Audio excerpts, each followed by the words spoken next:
माननीय सांसद असाउद्दीन अंसारी जी, ओवैसी जी। Madam chairman, आपका बहुत बहुत शुक्रिया।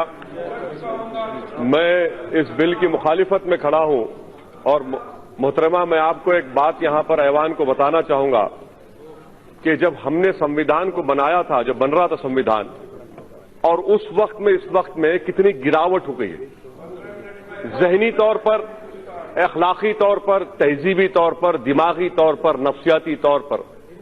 जब संविधान का प्रियम्बल बन रहा था अक्टूबर 17, 1949 को मैडम, तो उस वक्त के.एम. पाठक रुकन थे कॉन्स्टिट्यूंट असेंबली के। उन्होंने कहा था कि प्रियम्बल की शुरुआत भगवान के नाम से होगी या खुदा के नाम से होगी।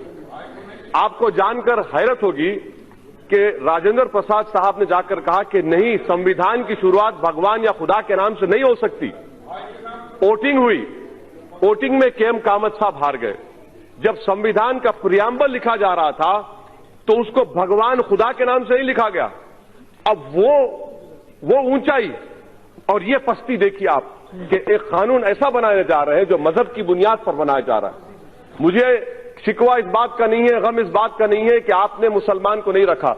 मुझे गम इस बात का है, आप मत लीजिए किसी पाकिस्तान से मुसलमान को, अफगानिस्तान से, मुझे उससे कोई मतलब ही नहीं है।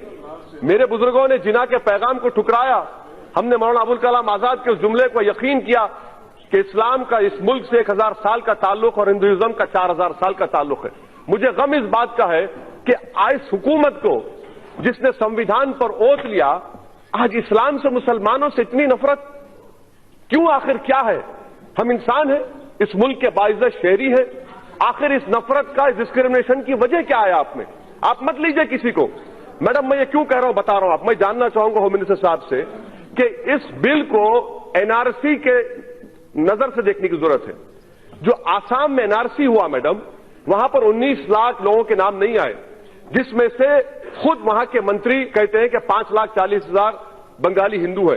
मैं होम मिनिस्टर जानना चाह रहा हूं कि सेक्शन 5 के तहत, ये जो सेक्शन है ना मैडम, सेक्शन 6A के तहत जितने बंगाली हिंदू हैं उन पर जो मुकदमा चलेगा वो अबेट हो जाएगा। और किस पर मुकदमा चलेगा? फॉरेन सिविलियन से, मुसलमानों पर। बताइए होम मिनिस्टर साहब, ये डिस्क्रिमिनेशन नहीं है? आर्टिकल 14 फेल का होता है, जहां पर मजहब आ जाता है, रीजनेबल क्लास वहां पर फेल हो जाता है। आप एनआरसी आसाम के 5,40,000 बंगाली हिंदुओं के लिए आप यह कानून बना रहे हैं। और जब एनआरसी हो जाएगा, अगर अमित शाह साहब का नाम नहीं आएगा और उन्हीं के पार्टी के किसी एक मुसलमान का नाम नहीं आएगा, तो सीएबी के जरिए अमित शाह का नाम आ जाएगा, मुसलमान का नाम नहीं आएगा। ये इनकी साजिश है कि स्टेटलेस बनाना मुसलमानों को। और मैडम, मैं इसकी मजम्मत करता हूं। हमारा हाल आप ये करके रख दी है कि तूफान में, किश्ती में, तासुबियत की, फिरका परस्ती के एक तूफान में बगैर मल्लाह के हमको किश्ती में डालकर छोड़कर साहिल पर बैठकर सब तमाशा देख रहे हैं। मगर याद रखो, ये तमाशा देखने वालों, ये कश्ती साहिल को पहुंचेगी और इंशाअल्लाह ताला हम कश्ती जलाकर जमहूरी अंदाज में अपने हक को हासिल करेंगे। ये ऐवान को समझने की जरूरत है। तीसरी बात मैडम, जो मैं आपके सामने रखना चाहूंगा कि PoK, sir, PoK, home minister साहब, अब ये क्यों भूल जाते हैं कि 1/3 एरिया हिंदुस्तान का चीन में है? आप डर रहे हैं क्योंकि कल अगर दलाई लामा मर जाएंगे, नया दलाई लामा आएगा, तो आप उसके लिए रोक रहे हैं। क्या तिब्बत के लोगों में मुसलमान नहीं है? क्यों नहीं देते आप दलाई लामा? आप इंतजार कर रहे हैं। मैडम, यही तो हम पूछ रहे हैं, चीन के बारे में क्यों नहीं रखते आप? क्यों डर रहे चीन से आप? 1/3 एरिया चीन, भारत का चीन में है। और खुद होम मिनिस्टर ने कहा था एक्साइज चीन पर नहीं छोड़ेंगे, आज आप छोड़ दिए। इतना क्यों डरते चीन से आप? चौथी बात मैडम, क्या हमारे होम मिनिस्टर साहब जानते हैं टाइगर सिद्दीकी कौन था? टाइगर सिद्दीकी वो शख्स था जिसको हिंदुस्तान में हमने पनाह दी, मुक्ति वाहिनी बनाई और बांग्लादेश बना। अगर ये लोग सरकार में होते तो टाइगर सिद्दीकी कभी नहीं बनाता मुक्ति वाहिनी को। और भाई, 5वीं बात मैडम, अफगानिस्तान की बात कर रहे हैं। यकीनन आप जानते हैं तालिबान आएगा।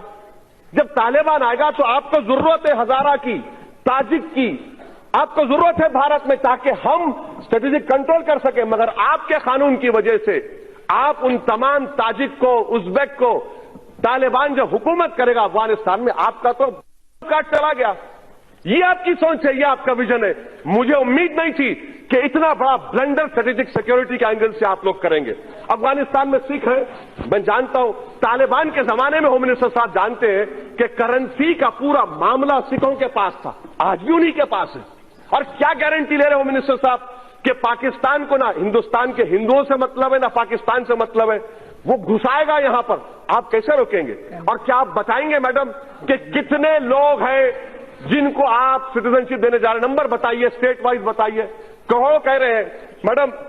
اور ایک بات، یہ قانون جو بنایا جا رہا ہے اس لیے بنایا جا رہا ہے کہ دوبارہ پارٹیشن ہو۔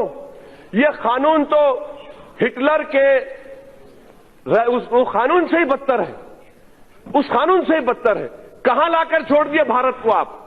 اگر آپ نے سنویدھان پرو کیا تھا، ہم مسلمانوں کا گناہ کیا ہے کہ ہم مسلمان ہیں؟ مجھے پاکستان سے مت لیجیے، افغانستان سے مت لیجیے، مگر اسلام کے تعلق سے، مسلمانوں کے تعلق سے اس ایوان کو سوچنا پڑے گا۔ آپ جو میسج دے رہے ہیں، آپ کی وجہ سے پولیٹیکل ماڈولیشن ہو گیا مسلمانوں کا، آپ تو ان کو دبا رہے ہیں، ان کے سینے پر پیر رکھ کر آپ کہہ رہے ہیں کہ اب تو اس ملک کا باعزت شہری نہیں بلکہ تو اسٹیٹلس بنایا جائے گا۔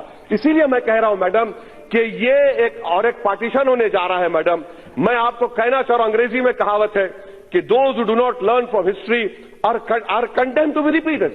سری لنکا کے 10 لاکھ تمیلینز مدراس میں، تمل ناڈو میں ہندو نہیں ہے کیا؟ ختم کر، نیپال میں مدیسی نہیں، ہندو نہیں ہے، بتائیے۔ اچھا میڈم یہ ہم منسٹر صاحب بتا دیجئے کہ میانمار میں چین، کاچین، ارہکان، ارے چند سال تک آل انڈیا ریڈیو پر کاچین کا ریڈیو سروس چلتا تھا۔ یہ چین لوگ کرسچن ہیں میانمار کے، آپ انتظار کر رہے ہیں، کیا انتظار کر رہے ہیں؟ کون سا اسٹریٹجی آپ کی؟ ہر اعتبار سے فیلئر ثابت ہوگا میڈم۔ اسی لیے میں اس بل کی مخالفت کرتا ہوں، یہ ہندوستان کے سنویدھان کے خلاف ہے، اور یہ ان لوگوں کی توہین ہے جنہوں نے اس ملک کو آزاد کروایا تو سن 57 کی جنگ آزادی ہو یا 1910 میں۔ مہاتما گاندھی کیسے مہاتما بنے معلوم میڈم؟ انہوں نے ساؤتھ افریقہ کے نیشنل رجسٹر کارڈ کو پھاڑ دیا تھا، جلا دیا تھا۔ اسی لیے جب مہاتما نے پھاڑا، میں اس بل کو پھاڑتا ہوں، یہ ہندوستان کو توڑنے کی کوشش کر رہا ہے۔